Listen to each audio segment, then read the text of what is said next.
And we're back with me, Johnny McMurray, on the On The Spot Football Podcast for yet another fantastic guest.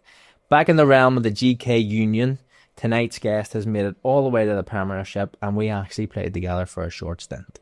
It's my pleasure to introduce Mr. Alan Blayney. Alan? Thanks for having me on, Tom. How are you, sir? All good, thank you. Been a while? It has been a while, yeah. How's things? Yeah, all good, all good. Coaching away, I see. GC coaching? Yes, yeah. GC coaching. Obviously I'm still with Lauren Academy as well. I coach them on a Tuesday night, a Wednesday night and a Thursday night. Okay. I do one-to-one coaching during the week for GC and on a Sunday as well. Are you enjoying the one-to-one stuff? I do enjoy it, to be fair. It's good crack with the kids, to be fair. Obviously it's difficult sometimes. You know, they're all kind of mixed abilities. So it's difficult sometimes when you get ones that aren't sort of up to par with the other ones and stuff like that. You have to take a bit more time and stuff like that with them. But it's enjoyable. Is that the one that's based out of, like, it's up Shankill direction? Yes, it's up the top of the Woodvale Park. They got a new wee kind of 3G pitch and stuff up there, so it's good. And he's doing a lot of work with Arsenal. Yes, he's there's a partnership now with Arsenal as well, so he takes teams back and forward over the Hale End in London and stuff like that, back and forward. So it's great for the kids, and obviously it's really good publicity for GC coaching as well. Looks right. So we've been together, we've played with each other. Yeah, I was there with you at Lauren when you were coaching. We had a lot of good times together. But what I'd never really figured out was who was Alan Blayney. Like, you've had a massive career in England. Yeah. Save of the season, which we will dive into at one stage because we did joke about it on numerous occasions, but yeah, it is something that I want to bring up because it was incredible. Mm-hmm. But whenever you're with some people and then you get to know the person more than the career, sometimes it gets bypassed. Yeah. And I feel like a lot of people probably bypass you in your career that you've had in England and just think you're a goalkeeping coach now. Mm-hmm. So I need to figure it all out.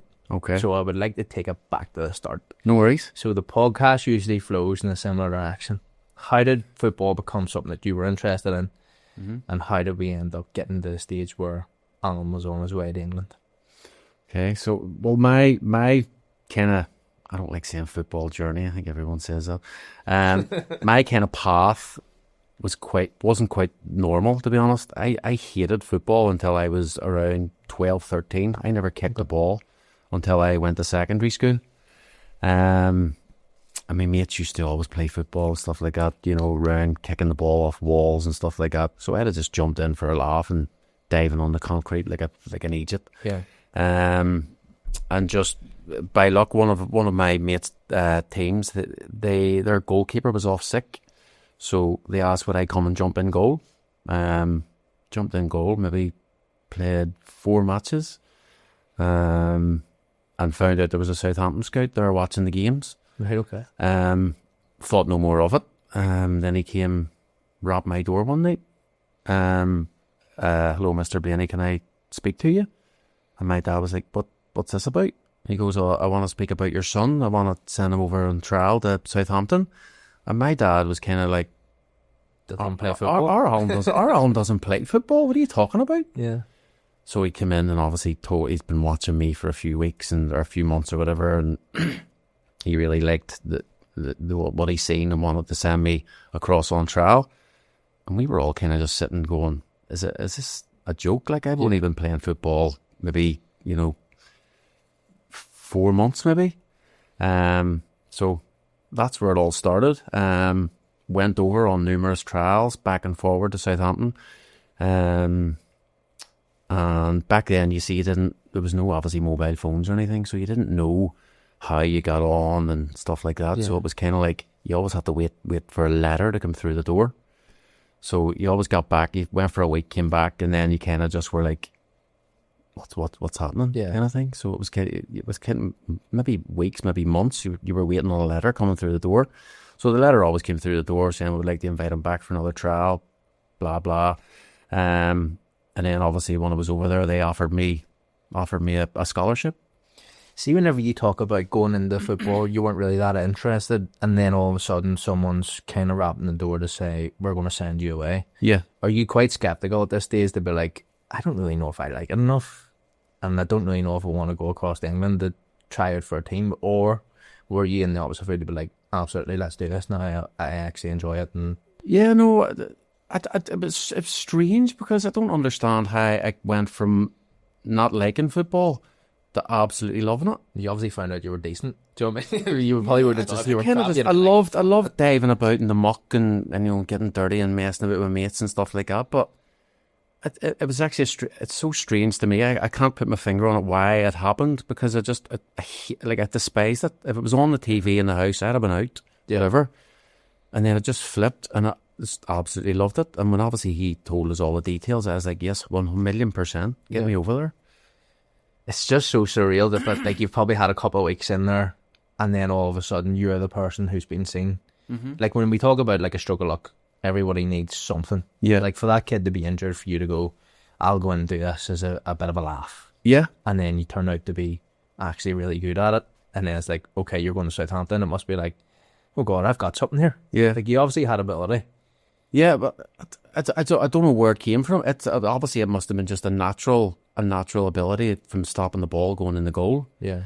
No, and I'm kind of looking, because me and Elliot Morris, we're good friends. We grew up together. Okay. And I'm kind of looking at him going, he's been a goalkeeper all his days. You know what I mean? He's kicked the ball from he could walk. Yeah.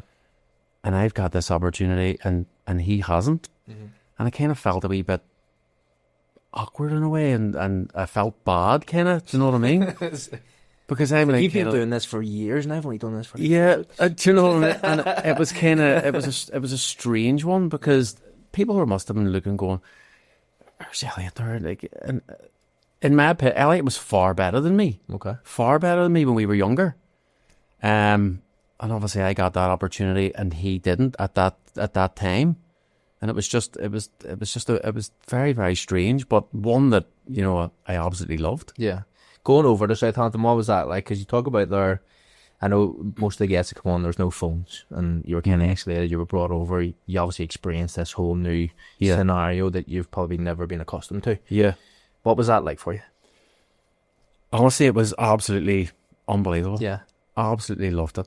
Loved it. We didn't go and stay in digs or anything. When we went on trial, all the kids from England all came together. We stayed in an army barracks. Okay. Right. In Winchester. Right. So it was like 6 people to a room. So you can imagine what that dorms. Yeah, dorms. So you can imagine what that's like. You know what I mean? You're just having the best of fun with all people, not your friends, but people you're getting to be friendly with. Yeah.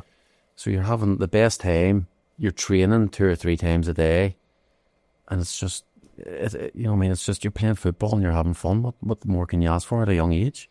Do you think that kind of helped you get accustomed to life moving away, because you were surrounded by all these people? Like, it wasn't like you were put into a family and left in a bedroom. Whereas a lot of people who come on say that that's the way the digs works for them. Like, they've been... Well, I'll get on to that in a bit, because it didn't really get me accustomed to it, because obviously when I made the transition to go over full time, then the home sickness come in. Yeah, homesickness hit pretty hard, to be fair. What age would you have been whenever you did sign? I was 16. So you've moved over straight away. You finished school, moved over straight away. And then you're in the digs at that stage then? Not digs again. No, we all lived in a big house. Okay. Together, so it was pretty similar to what we were doing on trial. So we all kind of lived in a big house. It was called the Lodge. Okay. So kind of all the boys that were signed, we all lived in that one big house. So it was either maybe 2 or 3 to a room and stuff like that. So it was the same scenario. You're having the best crack with all your mates, and then you're going to play football the next day. So but back then, you cleaned the boots and you cleaned the toilets, and you wouldn't get away with it now. Obviously kids can't do things like that now. But it was just, while I was training, it was a brilliant time. Yeah. But then the homesickness started to creep in a wee bit. So it did. That tough for you? It was tough. I actually left for 8 months. Right. So that I came home. I think after my first year, I kind of struggled with it a good bit. Second year, I went back. And then I wasn't feeling it at all. I kind of the homesickness was really getting on top of me. I had met, obviously, my wife now, Laura. I had met her in the summer holidays. So I just wanted to come home. Yeah. So I came home for an 8-month period. signed for Glentoran, but not really because I wasn't showing up. I kind of just Wanted a break. No? I kind of just wanted a break. I was going to training, but not I was going and not turning up for training and all different things like that. Because kind of in my head, I was kind of like, I still want to be a professional footballer. But the problem is, I have to be in England to be a professional footballer. Yeah. So it took me a while to kind of get my head around it that there's nothing here for me. You know what I mean? There's nothing in this country for me for what I want to do. Yeah. There's nothing here. So I'm going to have to go back. So it kind of, what kind of, bedded me back into that was Southampton were in the FA Youth Cup. So they got in touch with me and says, would you come over and play the FA Youth Cup games? We'll fly over and fly straight back home again. So did that. We got to the semi-finals, the FA Youth Cup. And then that kind of gave me a hunger for it again. Then I made the transition then back over again. So see at this period where you've came home and you've ultimately signed for the Glens.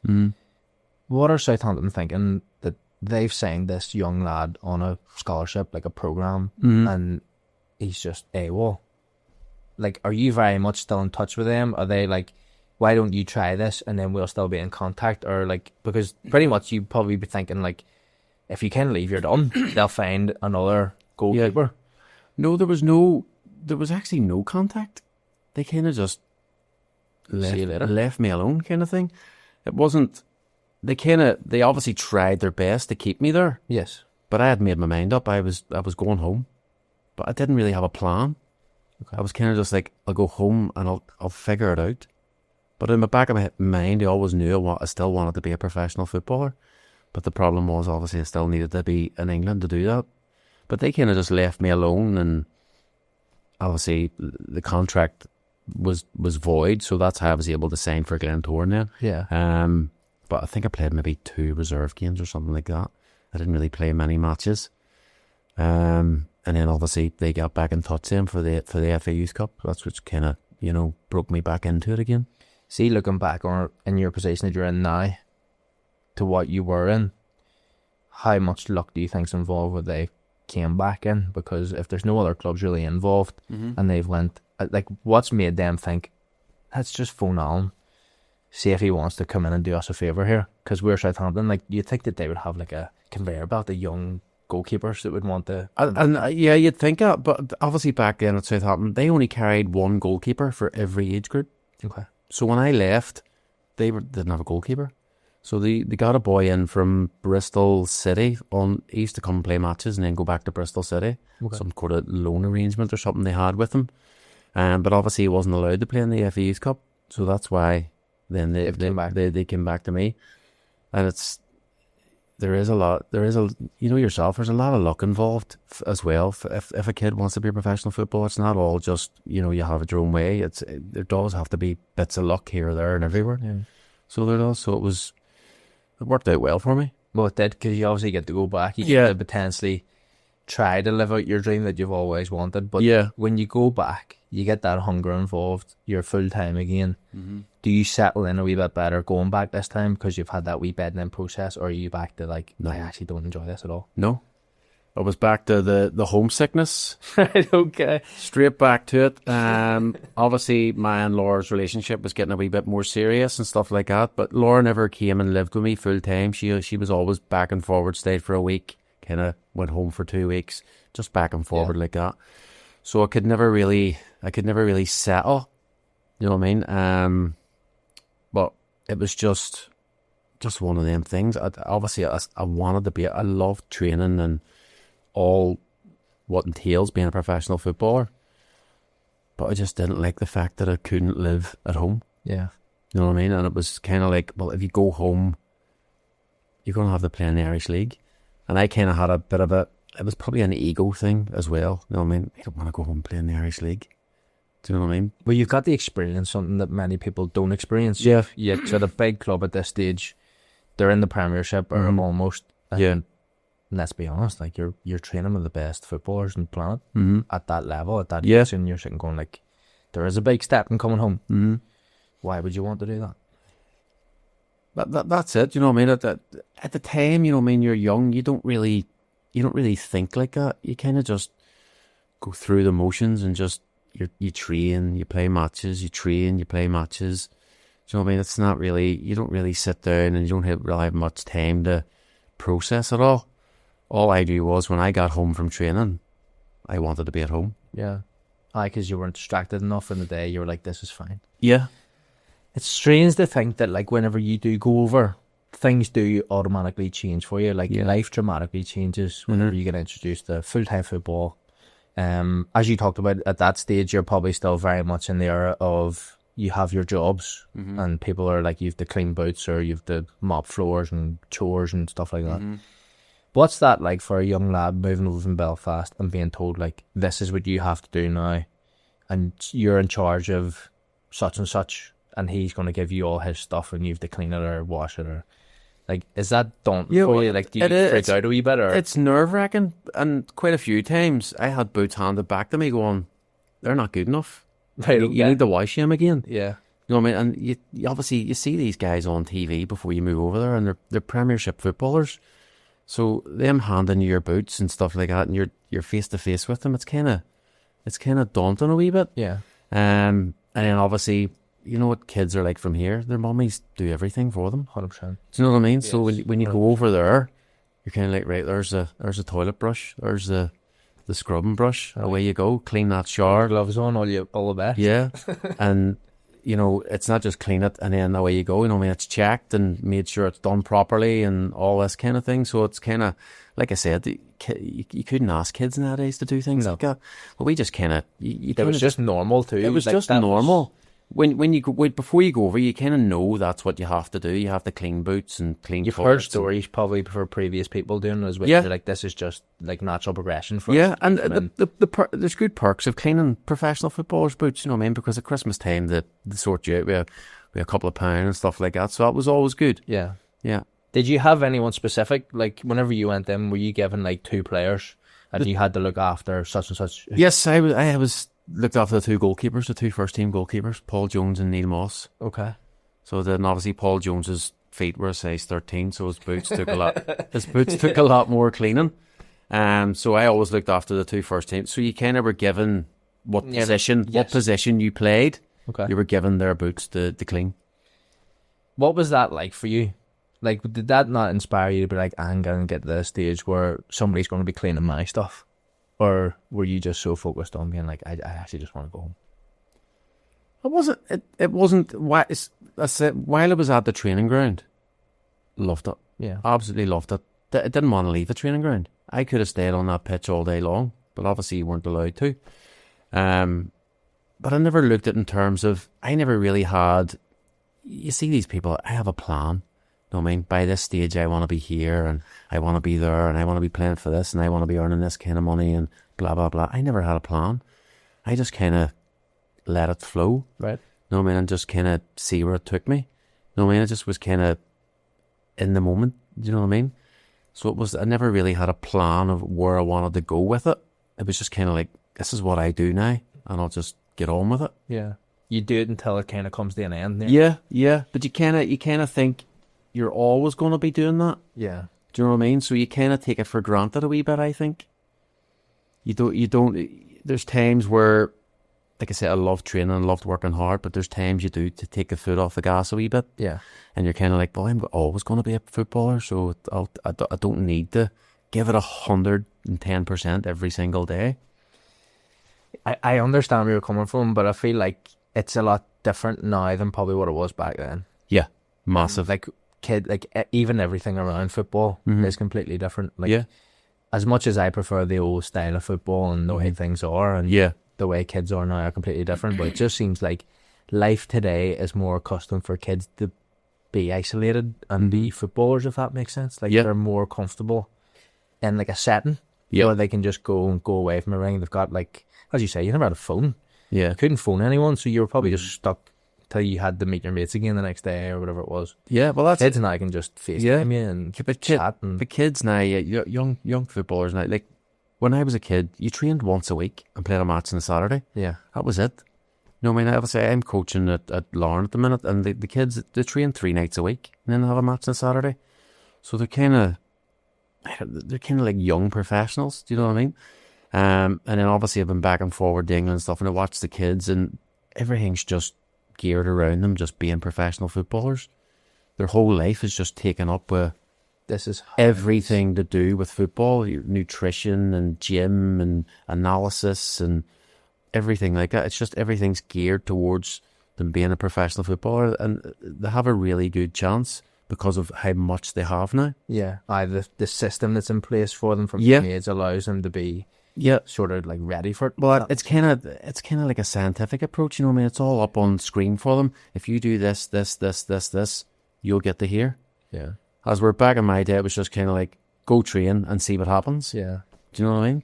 Whenever you are training and you're Southampton, at what stage do you believe or you feel the belief in yourself that you're going to make it into the first team and you're going to start playing games? Because obviously there's a lot of loans that go out through that period that you're over there. Mm-hmm. But obviously you do end up getting that experience. You do end up making the first team appearances and playing. Yeah. But do you think that that's ever going to come, or do you think that like... Well, that was my biggest downfall. Okay. I didn't have any self-belief. Okay. And I went to speak to a few, they had sports psychologists back then and stuff like that. And I always had this kind of, what do you call it, imposter syndrome. Okay. Always had that. I'm a wee lad from a shore road. I always had this feeling, I don't deserve to be here. I'm not good enough to be here. I always had that. Always, the whole way through my career. Even after I had my debut for Southampton, even after I'm kind of like, well, I got man of the match, but that was lucky. Yeah. I always had that. You know what I mean? And no matter who told me, no, you're really good. You know what I mean? You're this, you're that. It never sunk in with me. I just always had this imposter syndrome where I was never, and I think that maybe goes back to when I first started playing football, where it was kind of like I didn't play football at all, and then all of a sudden I just started playing, and it was kind of like a lucky way I got into football. Yeah. And I think that's maybe why I always had that feeling. Do you ever think to yourself too, because like you've been in football for quite a long time, you've also coached and been at different levels. Mm-hmm. There's some people who are just obnoxiously confident, and it's like, how?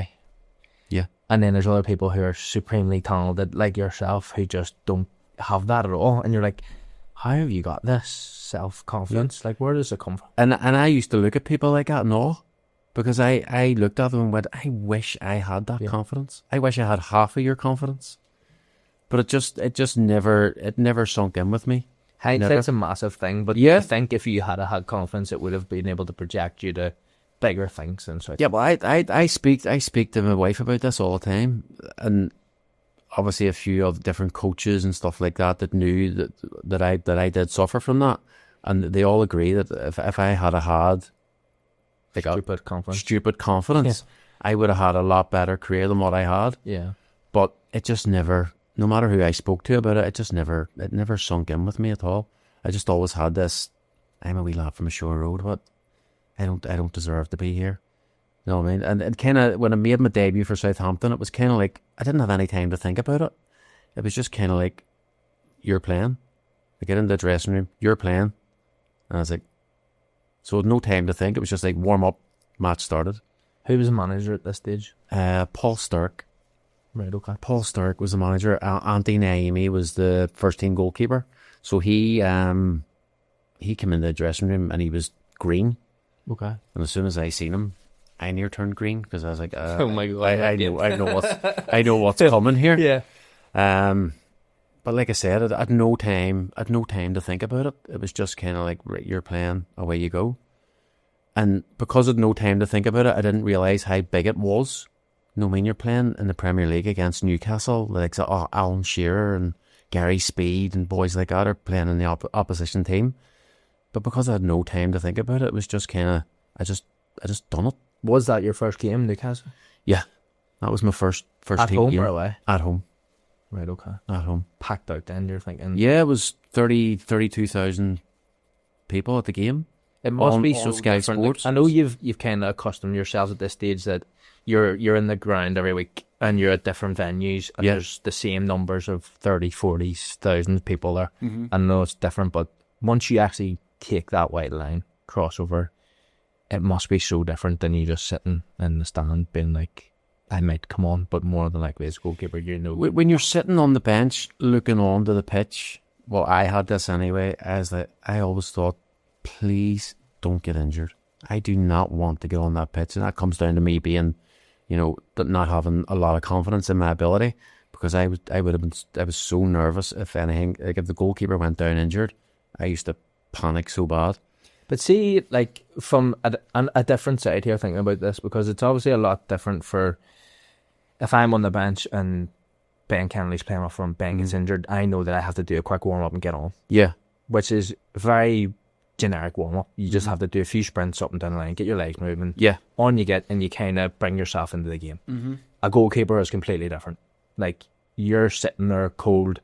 You can't just do a few sprints, catch a few balls, and then think that that's you normal. Like you have to go and dive about, prone yourself, get yourself ready. Yeah. Like it's completely different. So completely. You would be more scared to go on at any stage, even like not just at the Premiership level, but I mean like the general any level. Yeah, well, you obviously when you're on the bench, you take part in the warm up at the start of the game, but you warm up and then you go and sit on the bench, so you cool right down again. 100%. You know what I mean? And your feel for the ball goes and everything. So, like you're explaining, that probably does make sense. You know what I mean? But for me, it was never that. It was if I go on here and I make an absolute ricket. You know what I mean? This is on TV. People from home are all going to see this. Match of the day. Yeah, hammering you. Do you know what I mean? I had all these thoughts racing through my head. Yeah. Obviously, it never happened. I didn't get on as a sub, but like I'll go back to my debut. I had no time to think about it, so I think that's why it went so well. Did you stay in the team at that stage, or what happened? Yeah, well, Andy, he obviously was still sick, so that was the second last game of the season. So the last game of the season was the following week against Charlton. Okay. So played in that game as well. Done really well in that game as well. Again, I didn't really think about it. It was just kind of, I went out and done it. Because he was travelling. They obviously tested him before the game. He says, I still don't feel 100%. So it was kind of like, cause in my head, I was hoping, he's fine. Yeah. You know what I mean? I was hoping he was going to be fine. And it was kind of like, right, you're starting. So it was the same scenario. You're just on the pitch, away you go. Whenever you get to the stage where you're competing for that starting thing, like position every week, is that where you start to feel more pressure? Well, I was never really, well, that was obviously the last game of the season I played. I was never really competing. I was always kind of like third or fourth choice, but we had a few injuries and stuff like that, so I was never really competing at Southampton to be the starting goalkeeper. So there, I didn't really experience that at all. You do get some highs at Southampton. Yeah. And you get save of the season. Alan, sure. Yeah. Talk me through the moment, because it's one that we've always joked about, and everyone does, as if they say, I saved the season cracker and all day long. Everybody jokes about that. Everybody jokes about it. Not many people are ever going to get the chance to get into the Premiership. Yeah. Also, not everybody's going to say the bullet header from Algier. But it's a running joke no matter where I go with other coaches. It's not a bad thing. No, it's really it's a good thing. It's a good thing. It's a running joke. All the coach, any new goalkeeper. When I was at Larne, Tiernan loved that one. Yeah. When I was at Larne, any new goalkeepers were coming in and going, "Oh, are you going? If you showed him your save of the season, that kind of thing." But it was kind of. Does this save of the season before you go? Does this happen on your debut? Yes. How mental? Mental, mate. Like, so you've got your first game against Newcastle. Yeah. Shearer's up front, ready to stick the finger up and run away to the sideline. And to be fair, anybody who hasn't seen it should go watch it, because you're like a cat. You spring and it's just like, and it's over the bar, and it's like, what has happened there? Like, because he's just dead in the middle of you, ready to. Yeah. And at the time when I made the save, I didn't actually realise what type of save it was, because it was just a reaction save. Yeah. So you obviously go back and watch it. And I've probably watched it about 1 million times. Absolutely. It has 1 million views, it's all you. Yeah. It's kind of like, but that whole game, like I said, it was like it was a blur. It was a whole blur. And obviously, after the game, you're getting pulled into the talk to Sky Sports cameras. And I'm kind of like, back then, I was a lot shyer than what I am now. I'm quite shy now. But I was just stood in front of the camera and I didn't know what to say. But luckily, one of the first team players was with me. So he kind of done most of the talking. Yeah. But it was just, the whole thing was just completely madness and surreal. Even thinking back to it now, it was a crazy night. I think at that stage, if I'm in your position, I'm buzzing for match of the day. Yeah. 10:50 or whatever it is, or 10:30. I'm sitting there ready, recorded. Yeah. I'm waiting for Guy to give me all the praise. Mm-hmm. No, I You was. obviously, at the same time, we're probably thinking, this is just, sweet. Yeah. Do you know what I mean? Which it blows my mind, because I'd have been trying to go out. No, I didn't stop it. I'd be like, but after the game, obviously I got man of the match, and they have all the viewing lounges and stuff, so they all voted me as man of their matches as well. Right. So I had to go up into the lounges and give speeches and stuff in front of like hundreds of people and oh god, right. all this carry on. And I'm like, what is going on here? Like, this isn't me at all. Like, I don't, it goes back to that thing where I don't deserve to be standing in front of all these people talking to them. So I couldn't wait to get out of the ground and get back to my apartment. Got back to the apartment and I kind of and there was no one there. Obviously, Laura was back home at the time. So I was kind of just sitting in my apartment, just kind of going, what the hell just happened? That's a bit mental. Yeah. Crazy day. What the hell just happened? I just sat and looked at my bottle of champagne, because back then I used to get a big bottle of champagne. Right. Obviously, they don't do that now. Mm-hmm. So I just sat and looked at that and went, I can't believe that just happened. It was actually mad. See, at that stage too, though, like, whenever you get introduced and, like, your overall contract at Southampton is, like, obviously, you're on your salary, and then if you're in the squad, and then if you play, right? So that's your first indication of making a debut. You're on the pitch.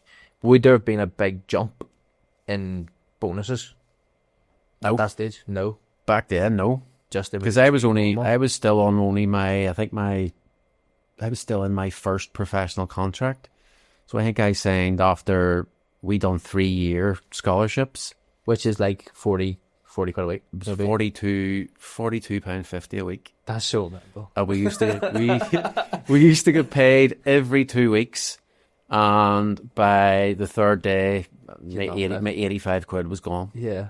Because I'd have been the type to go out and buy a pair of trainers, and then I've no money for the rest of the 2 weeks. So back then, obviously, that was your set wage. Yeah. You know what I mean, there was none of this where you go in, you negotiate a contract, and that's what the scholars get, and that's it. So I was on that for the first 2 years, and then it was bumped up then in your third year to £100 a week. It's not a massive, like so crazy, isn't it? Yeah, crazy. So you're a professional footballer and you're earning less than what someone's getting in McDonald's. Yeah. Do you know what I mean? But obviously that's back then, so it's all relative to back then, but it's a massive, massive difference now. It's crazy to think, because I'm thinking, like, if you make it to, like, everyone probably in generalizations will think you get your debut in the Premiership, you're going to be making, when you're like, and it's just far from it at times. Yeah. No, now I did get a wee bonus and stuff it kind of worked on like a point system.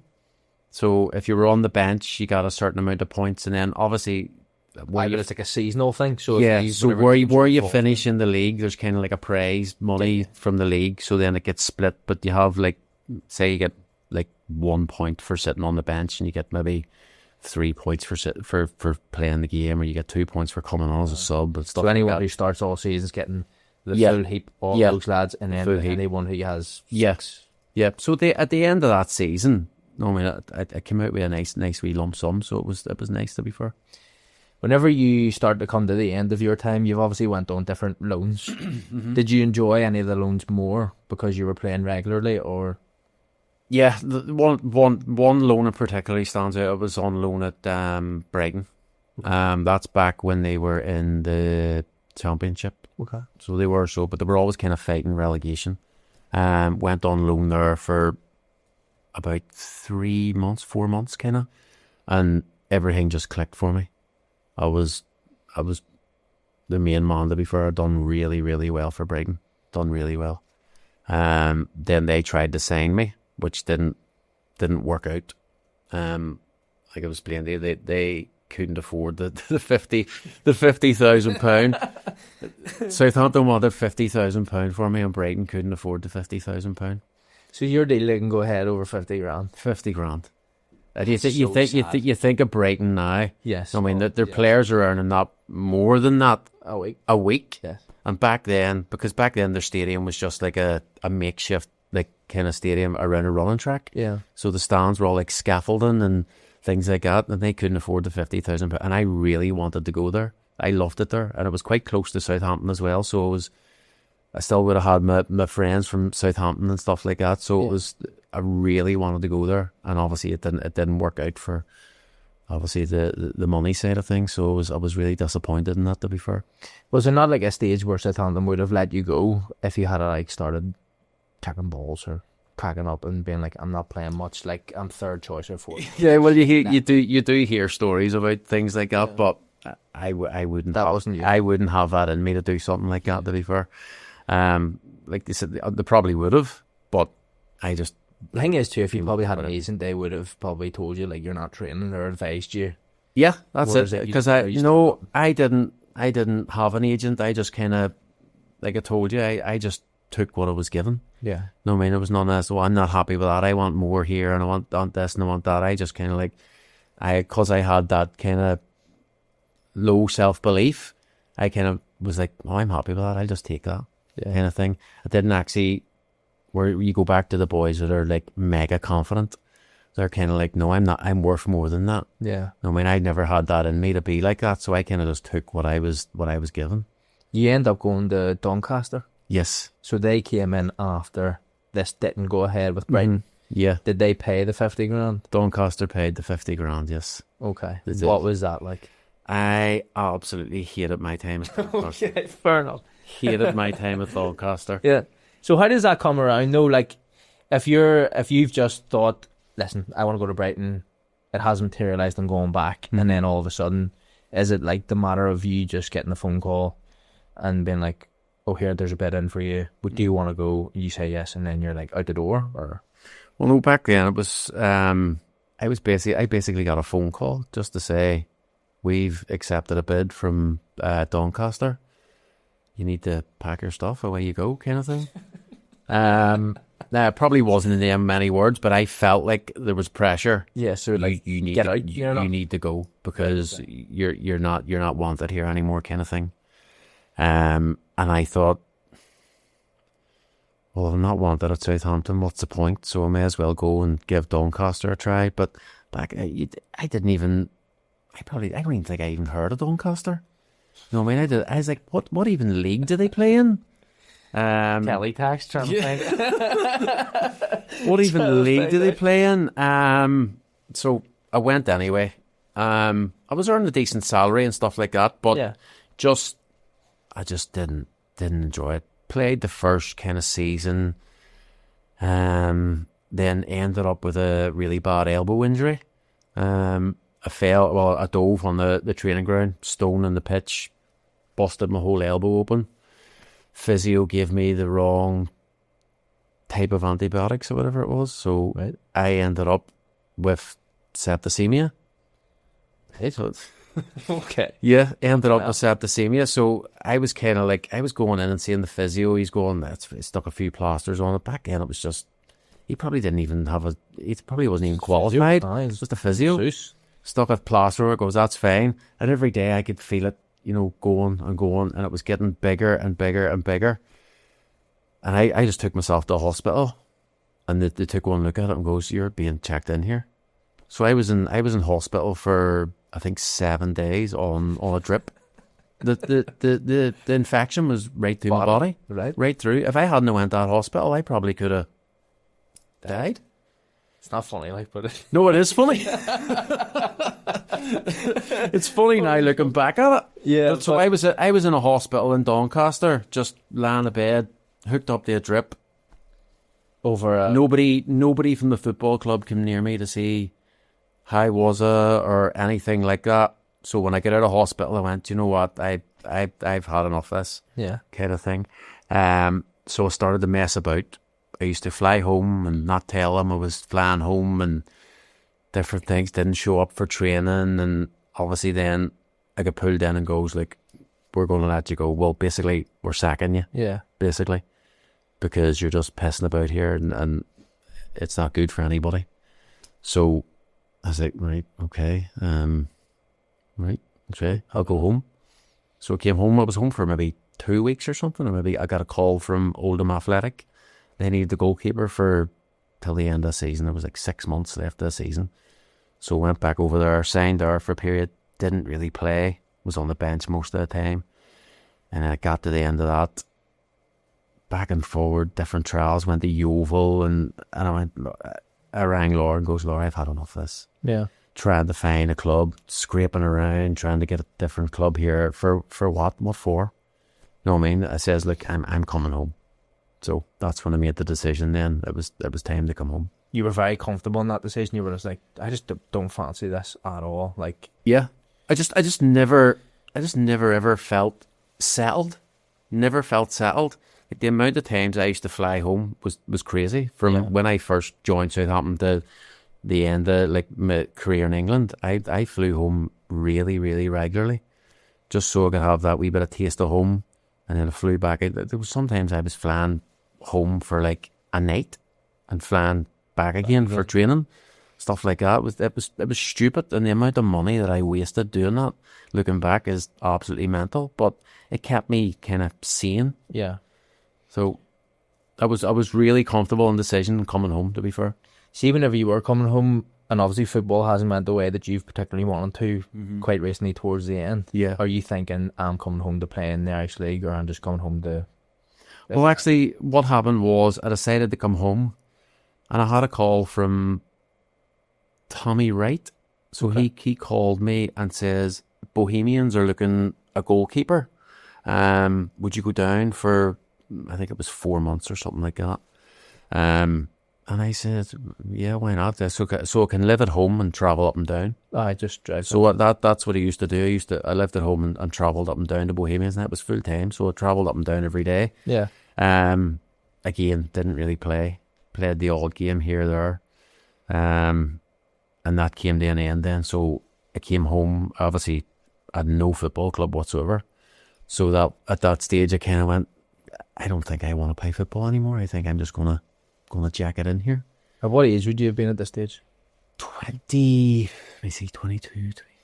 about 25, 20, very early 26 maybe. Considering like finishing. And I was just kind of just doing nothing. And it was Laura that told me, look, you need to do something here. You're not letting that go to waste. You know what I mean? You need to play for someone. And I was like, I don't even know what to do, how to approach a team, or do you know what I mean? Yeah. What do I do? So I got all the Irish League managers' numbers, and just phoned them. What's this, like Yellow Pages? That's what it was like, mate. And I actually remember phoning Jerry Flynn, was the Newry manager at the time. Or was he like, who was it there? Joe? No, he might have just left. Joe. I'm not sure. Joe's a bit younger than me. Right, he was. I'm not sure, but Joe. I got Jerry Flynn. So he was the first person I phoned. Right. And Jerry goes, "Who are you?" He goes, "What's your name, son?" And he goes, "My name's Alan. I've been in England and stuff like it, but I didn't want it. I'm not. You didn't want to big myself up on the phone. And I'm ringing around looking for a club. And he kind of went, well, we don't really have anything here at the minute. And I put the phone down, and I felt demoralised. I was like, I've played in the Premier League, and I can't even get a contract to play for Newry. So I felt demoralised. But then I kept ringing, so I obviously got to speak to Tommy Wright then again. Okay. And he says, yeah, come down and train. And he's where, Ballymena? He was the Ballymena manager at the time, yeah. Okay. So he said, come down and train, and we'll see how it goes, basically. So then they offered me a contract, but I couldn't. It was coming to the tail end of the season, so I couldn't play for whatever reason, I don't know. But they says, you can train, we'll give you a few pound, whatever. And then that's kind of where it started back home. Did you start to settle into football back home whenever you started getting regular? Yeah. So you were like, I'm very comfortable now. Fair. I live in Belfast. I'm going to Baltimore. It's a half-hour journey. I'm home again at 5 o'clock. Yeah, very, very comfortable. I kind of was living with Laura then, you know what I mean? I was living at home, and I was getting still to do what I love, go and train and play and stuff like that. So I just felt completely settled in. Was it different though, going full-time to part-time? It was. It took a bit of adjusting. Nighttime training and all. Nighttime training, because you're kind of like, obviously you're training in the evening, so you were kind of, because it didn't work obviously then, so you're kind of just like sitting around in waiting mode all day. Yeah. Know what I mean? Waiting about. To go to training tonight. And she would kind of like say to me, come on, we're going into town today or whatever. And I'm like, I can't go into town, I train tonight. You know what I mean? Things like that. Because I kind of still had kind of the professional mentality where I can't do anything, I'm going training. Yeah. Do you know what I mean? So it took a wee while to get used to that, where you still have to do things during the day. And then as soon as you do realise that, you're like, what was I doing? Yeah, what was I doing? But yeah, that's obviously how I got back into football with Tommy. But then Tommy, obviously, he then went on to bigger and better things. Yeah. From then, so obviously Roy Walker, then he came in. He was the manager of Ballymena when I first started playing there. Were you thinking at the time when Tommy signs you, gives you the contract, and then obviously leaves, or you said going like, God, I have to start again here? Or are you thinking embracing it? No, that wasn't really at the start again. And to be fair to Tommy, he actually rang me and told me what was happening. He told me like I'm leaving and stuff like that. I didn't really have like any issues with it. You know what I mean? It wasn't like, oh, you sent me and what am I going to do now kind of thing.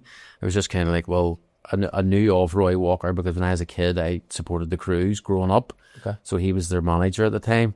And I knew of Roy, but he had been out of the game quite a period of time, so I didn't really know what to expect from him, to be fair. What was it like?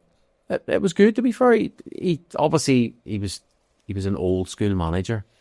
You know what I mean? It was just kind of like get out and get stuck in. There was no kind of there was no kind of tactics or anything like that. You know what I mean? It was just kind of channels, corner kicks, pick up a man the same size as you.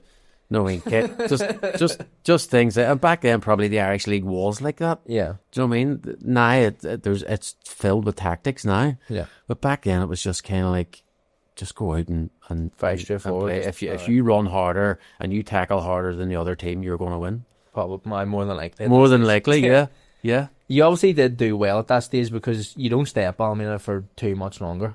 No. You get a move pretty much. Yeah, well, my time at Ballymena didn't start off very well. No matter what club I've ever been at, I started off terrible. Okay. And it took me a while to find my feet. So at Ballymena, obviously, the first period, kind of 6-7 matches, woeful. Like, so I just obviously came home the Irish League, and I'm kind of like, everyone's looking to expecting big things from me because obviously I played in England. Your CV, like so big. Yeah. And then obviously first game against Cliftonville, they bang 6 past me, and then and obviously back the Sunday life. You know what I mean? You get the paper the next day, and you look for your wee score and stuff like that. I got a 2. Right. Okay. I got a 2, and I was like, who was it who wrote it? Baggett? I don't know. It didn't say anything bad in the article. It was just I looked at the score and it was a 2, and I was like, oh my goodness. And then obviously the next game rolls around, you have another stinker, and then your confidence starts to go more and more and more. And it took a lot for me to claw it back. But then obviously things started going well. Ballymena, I think I played. It was one of the very first games on Sky. When Sky came over here and started doing the games, it was against Newry. Had a really good game that game, and Big Davey was doing the commentary for the game. Had a really good game that game, and I think I got a call from him like a couple of days after, just saying, would you be interested? And I think it was after the Christmas period, so they were allowed to speak to me. Obviously they sent a letter into Ballymena requesting to speak to me, so we spoke, and that was it really. Because you mustn't have watched the first 6 games then, did you? No, you must have done. But we spoke, and no, I mean it's Linfield. Yeah, it's Linfield. You're not going to turn it down. So without even talking contract or anything, I my answer was yes. They weren't full time at that stage. They were still. Well, they were, but they had I think that's 5 full-time players. So it'd been like Galty and Yeah, McAreevy and yeah. So Peter Thompson, boys like that, not which it was a strange setup because they were down obviously training every day. Dennis Shields, Dennis Shields, yeah. he was taking them for sessions. And I'm like, I meant to train 7 people. 5 boys. I looked down one day and we're practicing throw-ins and things like that, or crossbar challenge. Just to keep them. It's an excuse to say that they're full. They're full-time. It's okay. So I had, obviously when I joined, I had requested, I want to go full-time, but it didn't work out for whatever reason. So that we were all part-time, they were all full-time, but it worked anyway because the amount of trophies we won was unbelievable. Did you have that same bedding in period at Linfield then? Because you said like most of your clubs have been a bit of a rocky patch to start off. You're smiling here, right? Yeah. Explain. Disaster start. Okay. Disaster. First game away to Coleraine. 10 minutes into the game, ball comes over the top. I can flanny declared, completely miss the ball. 1-0. As in you take a swipe? Take a swipe for the ball, completely miss it. Completely miss the ball. Completely miss the ball. 1-0. And the Linfield fans. Yeah, everybody. Like that whole bottom end, the whole bottom end of the goal is completely full. Over here is completely full. And you want it. And Laura and her mum were there watching. Okay. I think Laura actually had to leave at half time because the amount of abuse I was taking was mental. Mental. Get Manas back. Blayney, you're a dude. Just constant the whole game. But that was the first goal. Second goal as well was my fault as well. Right. But we clawed it back, drew 2 each. Right. A lot of people are like, no harm done. But I'm like, yeah, but it affects you. Yeah, it affects you. Second game rolls around. Terrible game again. Really bad game again. I think. And Davey let me away with it for a period. So I'm going to... Sturdy Addis, Sturdy Addis. Yeah. Sturdy Addis is my mate. So I kind of got away with it because Sturdy was a second choice goalkeeper. I hope he's watching this. That's so horrible, but so funny at the same time. Well, me and Sturdy are late, so he'll get the joke. So I kind of got away with it. And then we play. Do you remember the the Southampton Cup? Oh. Derry City came to Windsor that day, and I had probably one of the best games in my career. Right. That day, saved the penalty, made numerous saves, and then after that game, I just went confidence just soared. So what was that like? Derry coming to Windsor Park, hostile. Was it like completely madness? Now, obviously, we don't see what goes on outside the ground and stuff like that. But back then, it's just flares everywhere. Mm-hmm. You know what I mean? It was obviously it's the old Windsor as well, so it's obviously more full and stuff like that. So they obviously had the whole stand filled, and you couldn't even see people with the flares and the smoke and atmosphere. The atmosphere was unbelievable. Yeah, really, really good. Now, between the players and stuff, there was no kind of hostility or anything. You know, as footballers, you just get on with it. Do you know what I mean? But obviously, it was really good. The actual occasion in the day. Yeah, really, really good atmosphere. And obviously, then because I had a really good game, my confidence lifted, and I started to kick on. Then is that really like that period with Linfield? Is really the first time that you've kind of started winning silverware and being a part of teams that are like dominant? Yeah. And Linfield's team at that stage was dominant. Yes. What was that like for you? Surely it must have been nice having those players in front of you as well, like because it's like a star-studded. Yeah, it was. Isn't it? Like it's mental. Like yeah, you rhyme off the names. You're like Jesus. I know. Yeah, crazy team. Obviously, you go through all the players that were all household, names. Obviously in this country, I mean everybody knew who they were, and that's kind of how we dominated because we had all the best players, but we were managed in the right way. Big Davy, obviously, everyone was afraid of Big Davy. No, I mean, Winky Murphy was afraid of Big Davy. Yeah. No, I mean, and you know Winky Murphy. No, I mean, he's not afraid of anybody. He was afraid of Big Davy. So we all kind of towed the line, kind of thing. You know what I mean? We all knew if we don't perform, he'll whip you off, regardless of who you are. Yeah. You know what I mean? Because there's 6 or 7 others that are household names that'll just come on and replace you. at that stage, whenever you're part of Linfield, and Linfield have that influx of money, like they're going full time. Nobody else at that stage is even close to thinking about things like that. And then anybody who kind of pokes their head up that they've had a good 6 months, more than likely was signed. Yeah. Do you feel like you just completely bought?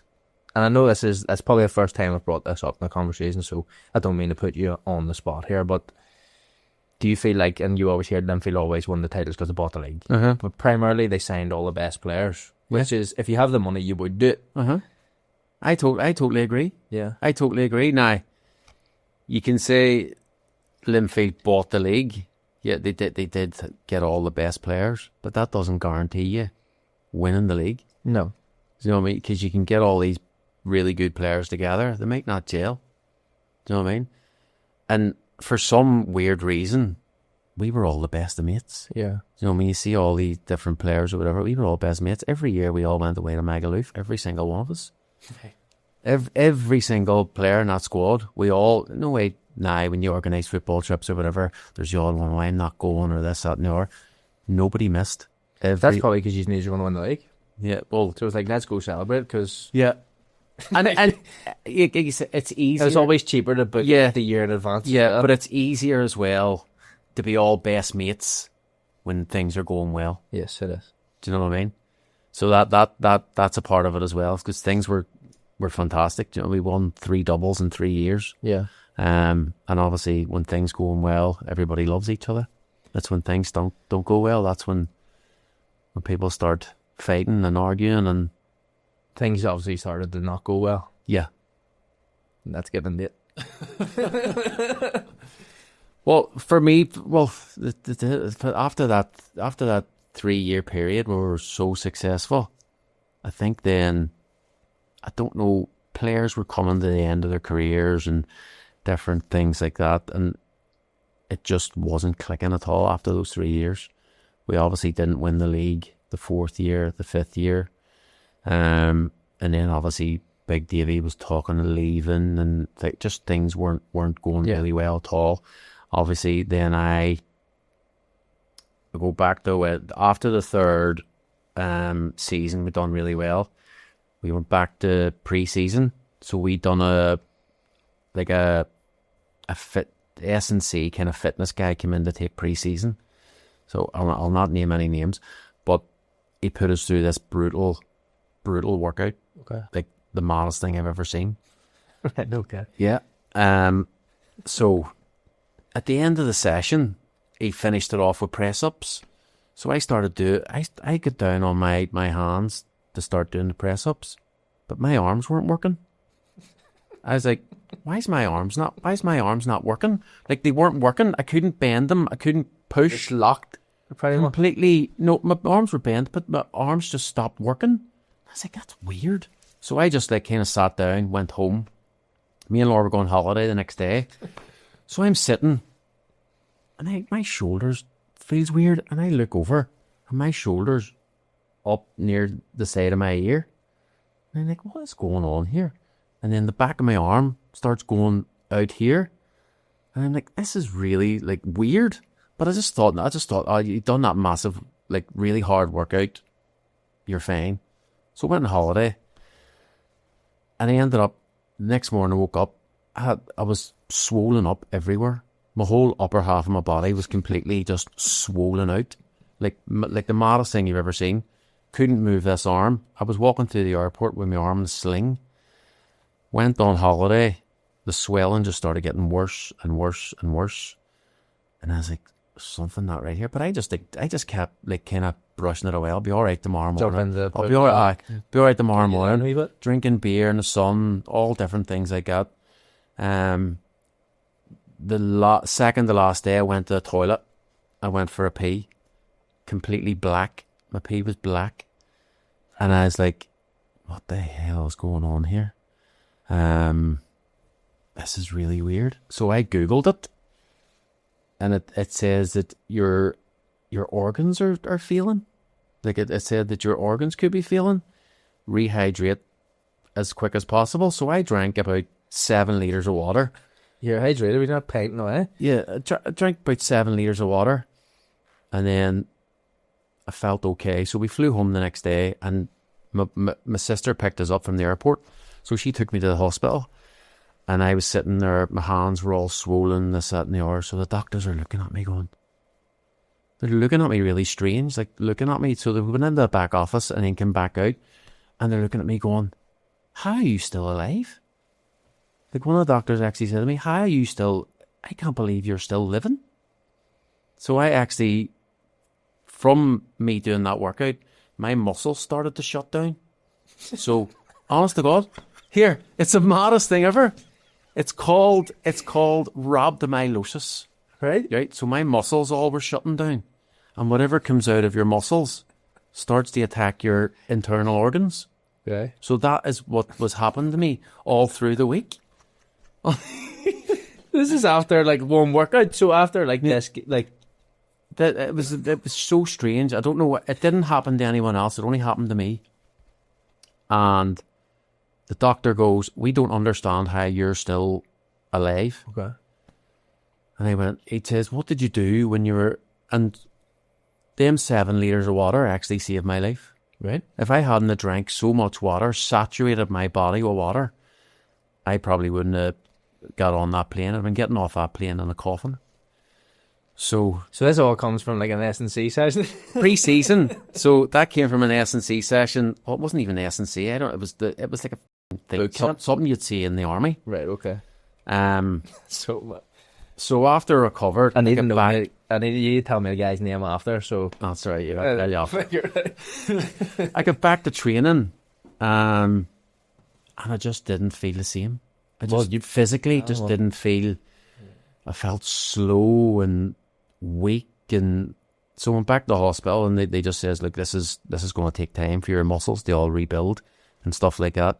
You can't do this and that. You can't drink alcohol for 6 months. You can't do any of that. You just need to slowly build yourself up again, But it just didn't happen. Did you feel constantly like tired? Like, were you like... No, I didn't feel tired. I just felt physically weak. Okay. So if I went to like lift something or right, okay, stuff like that, I just didn't feel any strength in my upper body at all.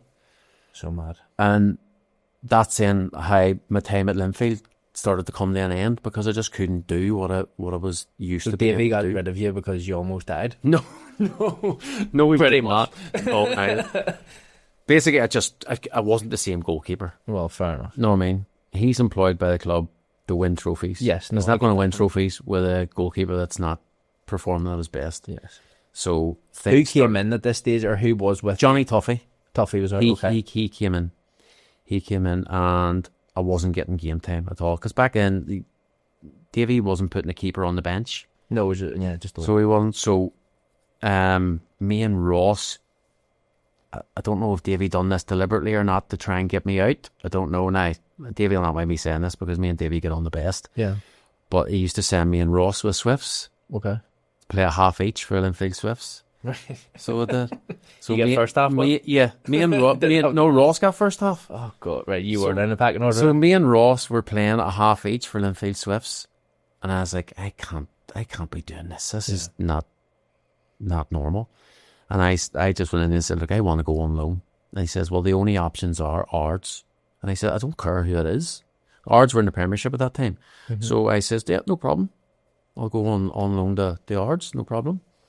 Went there, went quite well, to be fair. Within about the 5th game, fell, broke my ribs. So that was me, the loan season done.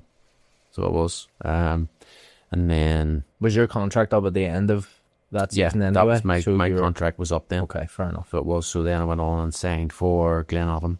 Okay. Who's the manager at Glenavon at this stage? Gary Hamilton. So Gaz is in there? Okay. Yeah. And he's just taken over, has he? He was there a year previous, I think. He'd just taken over a year, and then I joined. Okay. So that didn't work out. No? Why? Didn't work out. Just didn't. It was the same thing. I just wasn't the same goalkeeper as I was after that illness. So see, at this stage, like, before we go any further, do you think that you've kind of settled upon the opinion that, like, you're just kind of getting by at this stage? Yeah. Like, is it just been like, I'm getting a few quid. I might as well do it. And if it doesn't work out, I might get a few quid somewhere else. Yeah, well, that's it. I think when I left Linfield, I think I probably should have just Jacked it. then. But at the end of the day, everybody needs to earn money, so You have to, exactly. And sometimes it's like, I know it's not probably the right thing to say here, but we've all done it. I've signed for clubs when it tops up my wage. yeah.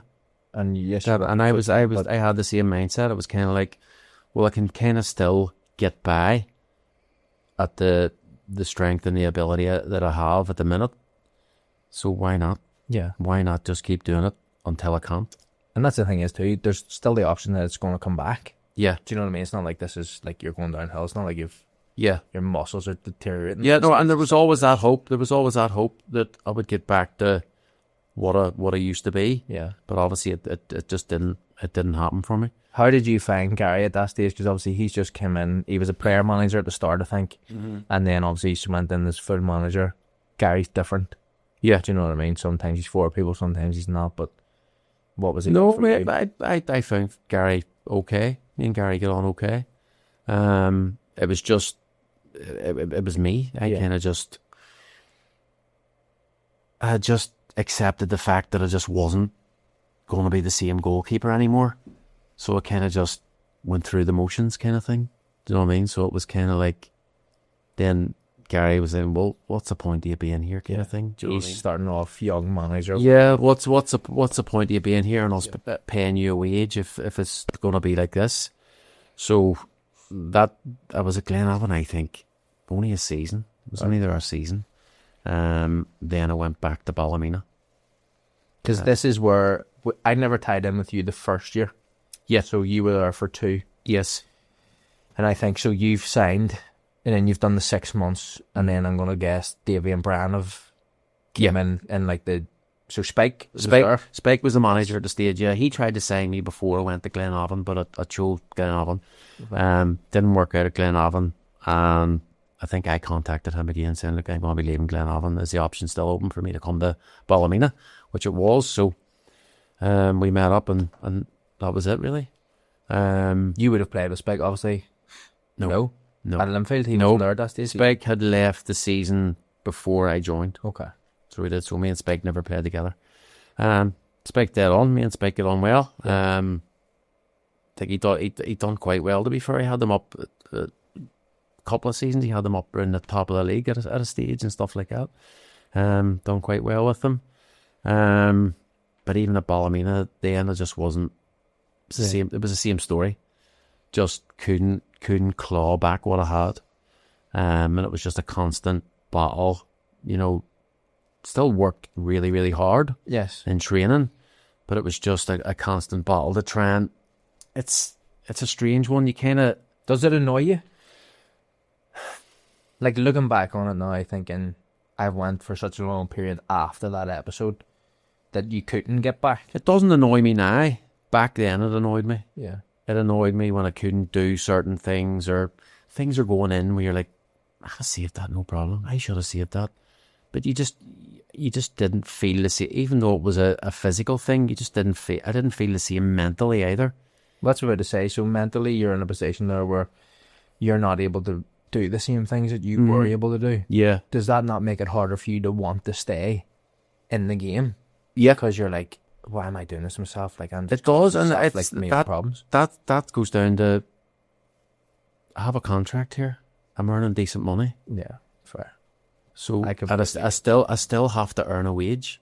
Do you know what I mean? So have you started working at this stage as well? Yeah, I obviously worked with my wife in their flower shop. Yeah. Doing the deliveries.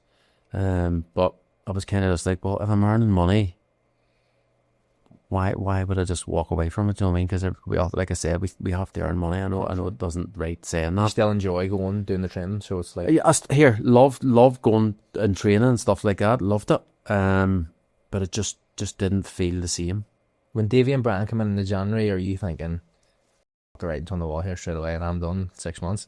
Yeah. Yeah. It did. Big Davy came in, we had a chat, and after the chat I thought, this isn't gonna work out very well here. Right. But it actually did. it actually worked out okay for a period. I started to get a wee bit of the feeling back again. I was playing quite well. Then another injury. My knee come out, bad tackle. I don't know if it was medial. What's the worst one? There's a medial and a cruciate. Medial. Cruciate's the middle, your ACL's Yeah, it was a medial thing I done. And then that knocked me out then. And then I was just couldn't. battle in. Yeah, just a battle in. I remember sailing in the summer and you were still there. Yeah. And that was the first year that Davey had kind of had a window. Mm-hmm. And we spoke before about the Australian, Tim Allen, Yes. who came in. Yeah. Because Tim Allen's my favourite Christmas actor. And I was, this was hilarious. Yeah. And I was like, Tim Allen's here. Yeah. Great guy. He didn't really amount to much either. And No, well, that's he showed up to training, and as soon as I seen him, I knew what was going on. yeah. I knew that the writing was on the wall. So obviously after training, Davey pulled me in and he goes, "Look, you're not going to play, and you can leave." And I says, "Yeah, no problem, I'll leave." Kind of, because I was always of that nature. I was just kind of like, I did what I was told. Yeah. And I never fought back. You would have had that other year then, because we done pre-season. You would have had another year. No, that was Stay, no? no, Or were you because coming that back? kind of came around the Christmas period, I think. So I had only had 6 months. 6 months left this end of the season. Yeah. Then left, no club. Toying with the idea of just retiring then, and then Dundela got in contact, so I went and played for Dundela for a period of time. By the way, what a football club! Yeah. Absolutely fantastic. It's very simplistic to me when looking at it from the outside in, Yeah, but it doesn't offer much. And this doesn't, and not to sound rude to anybody who's done Zella fans, but like the pitch hasn't changed in years. no, It's just it functions exactly how it should for what it is. yeah, And everyone seems to really enjoy and love it. yeah, Like it has a good social club. mm-hmm. It's good people around it. yeah, They're just happy with what's there. yeah. No, for me it was, like I said, what a football club! Yeah. Absolutely brilliant. All the people around the place, they couldn't have done enough for you. Yeah. Really, really good guys all around the place. And from the outside looking in, you're probably thinking pub team or whatever, but they did try to do everything right. No, and that's what I've heard from most people who Yeah. end up saying from that the club's fantastic. Yeah. The only thing that annoys me about the club is just that it can't go up. No. And there's times where they win the league. Yeah. And I'm like, you're supposed to go up now. Yeah. And then they just can't. And I think there's maybe an element of it that they maybe don't want to go up. well, yeah, but I mean, Do you know what I mean? It's kind of, because Yeah. obviously to be in the Premiership, it's an expensive exercise. it is.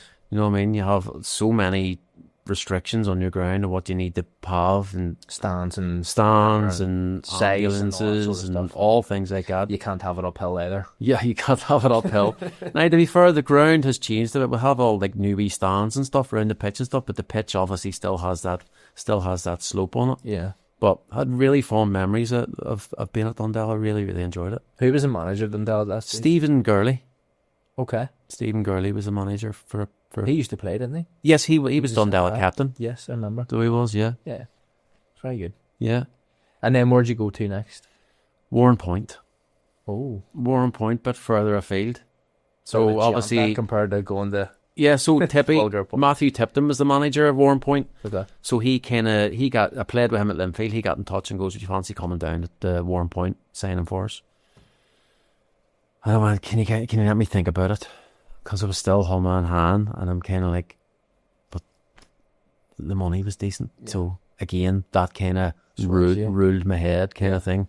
Well, I'm still going to be earning decent money, and it just was a disaster. Yeah, right, okay. Complete disaster. Just obviously our youngest, Kingston, he was just born. Okay. And then me travelling down to there, back and forward twice a week. It was just an endurance test, to be fair. Yeah. The games that I did play didn't really do very well, and just at this stage I was just kind of Trotting along. petering out, just Mhm. plodding along, kind of just going through the motions. And then I think it got maybe 6 months in, and then Tippy just rang me and goes, "Big man, Ballyclare looking a keeper closer to home. Do you fancy going? They're going to give you the same money we were giving you here, blah, blah. And he says, I jumped at the chance. He goes, yeah, no problem. But went to Ballyclare, and that lasted maybe 2-3 months. Broke my finger. And then I went, Done. that's it, done. See, at this stage where you're come to the end, you've obviously went to Dundela, 1 point, Ballyclare. Obviously, you've had the injury. Yeah. But at the same time, are you kind of thinking like precautions for after? Like you're kind of gearing yourself towards probably finishing up at this stage. Yeah. Have you got anything in mind? Was coaching something that was a natural progression for you and you wanted to be in? It was kind of like, I felt like coaching was just what I was supposed to do. I mean, it's kind of like, well, you played, so you may as well coach. Yeah.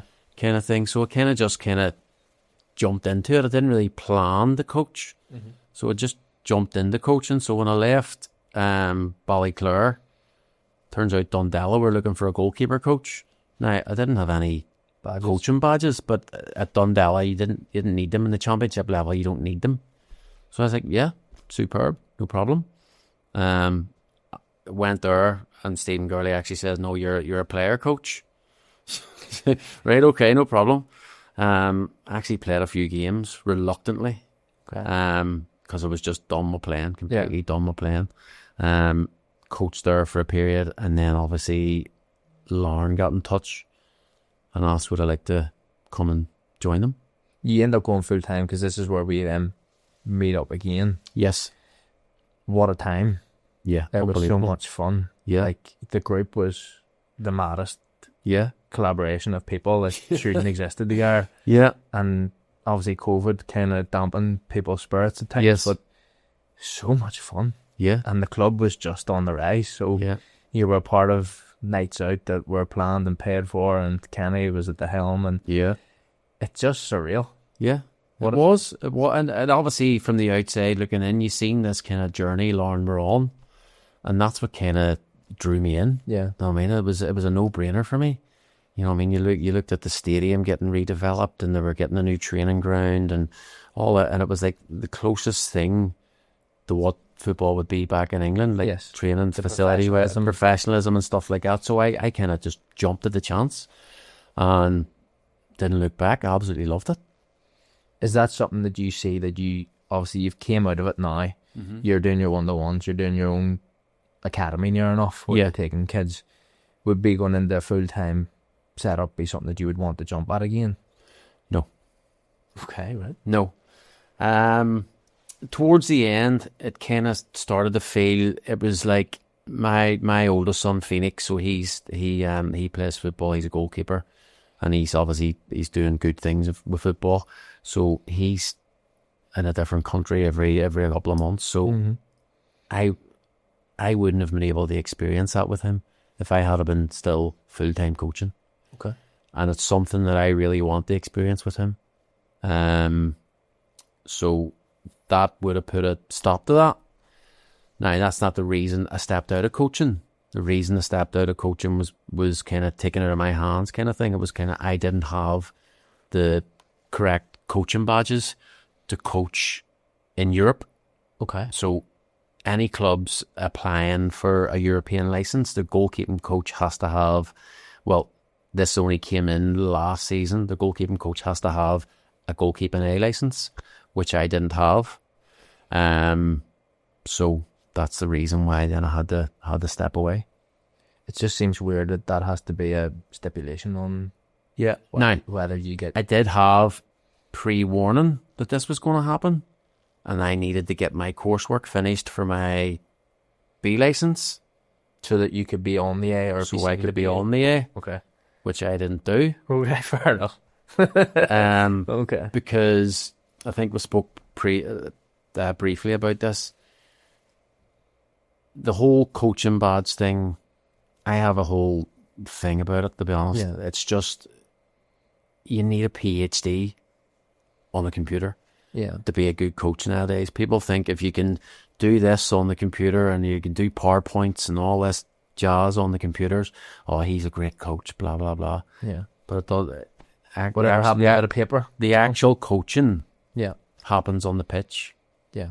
You know what I mean? And I feel like sometimes you're judged more on what you can do. It's an exercise. Like, getting your badges seems to be. Yeah. And the same boat, like, and I have finished that. I technically have half of an A license because I haven't finished Yeah. the paperwork. But I'm like, at what stage am I able to do 30 odd sessions Yeah. and deliver these, do the paperwork on them while I was supposed to be playing? Yeah. Now, I have no room for error here whenever I say that I haven't done them in the last 6 or 8 months since I've done my knee, which I probably should have done, but at the same time I'm like, yeah, I kind of was just like, you had like a 6-month period to do all the coursework, and I'm always one of these ones where I'll do it tomorrow. yes, I I'll do it tomorrow. Exactly. I'll do it tomorrow. Yes. And then tomorrow becomes 3 months, 4 months. Mine's 2 years, so And then- I completely feel it. And then you're like, I'm never going to get this done. Yeah. And then you just bury your The head. stress comes with Yeah. it, and then you're like, just Bury your head in the sand, and then you kind of just accept your fate. yeah. Oh, I'm not gonna get this here. And I knew it was coming. And to be fair, Lauren were fantastic with me. You know what I mean? They didn't just boot me out the door, kind of thing. Do you know what I mean? I still work with the academy and stuff like that, and I still have great friends down there and stuff. So there was no kind of ill feeling between both parties. It was just it's just one of them things that had to happen. Yeah. Well, one of the things that I want to talk to you about is at the end is you've touched on Phoenix. Now, I've known Phoenix probably a long time since we started working together. Yes. He's now no longer wee Phoenix. 6'4". He's probably a better keeper than you. Than you were at your prime. He's incredible. And he's over and he's on these trials and stuff. But what is that like for you, watching him get to that stage where you were there at one stage? It must be nice. It's actually amazing to watch. Yeah. It's amazing to watch because Phoenix is everything that I wasn't. Phoenix has this elite mindset where he's the best, and I wish That was you. I didn't have that. Yeah. Phoenix believes in himself so much, and I think a big part of that comes from my wife Laura as well. The way she's raised the boys and stuff, but he has this, mindset of I'm the best, I deserve to be here. All that comes with it, you know what I mean? And he obviously has the ability to go with it. So he's doing really well at the minute, and all good things are happening for him at the minute.